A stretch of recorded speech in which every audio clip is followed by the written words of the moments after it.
Tek falasanao daholo ny foko, tek fianao ireno andrininy lo, aiko fa fanomezana avy any ambony, ianao anjara amin'ny androm-piainako. Vao nifanina voalohany aloha, tonga dia iray toy ny fankalalela zay nombonaka dia mifandray,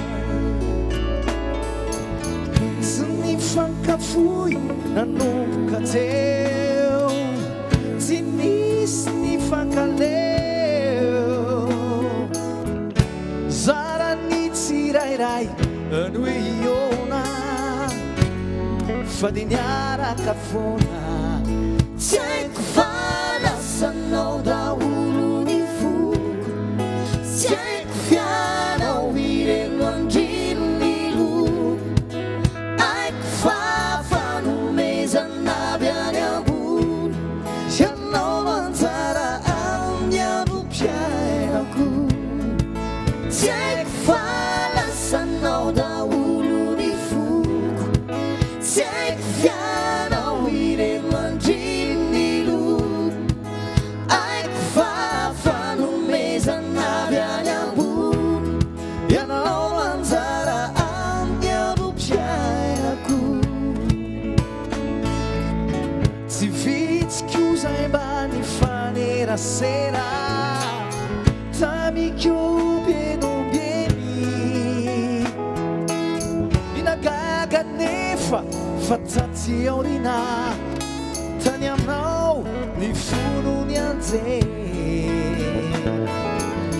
dia nivotratrany ny fiarantsika roa, ny ombany resiny anio,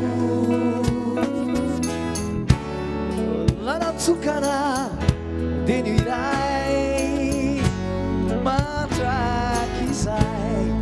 Tiaiko falasanao daholo ny foko, tiaiko fianao ireno andrininy lo, aiko fa fanomezana avy any ambony, ianao anjara amin'ny androm-piainako.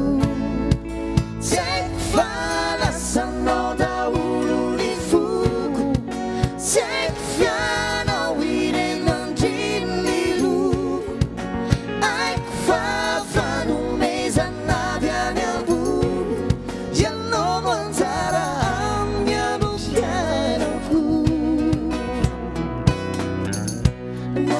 Na-na-na-na, hey, hey. Na-na-na-na, na-na-na-na. Ianao ilay tokana ato am-poko, tiaiko falasanao daholo ny foko, manantenanao, tiaiko fianao ireno andrininy lo, aiko fa fanomezana avy any ambony, ianao anjara amin'ny androm-piainako. Tiaiko falasanao daholo ny foko, tiaiko fa fianao ireno andrininy lo, aiko fa fanomezana avy any ambony, ianao anjara amin'ny androm-piainako.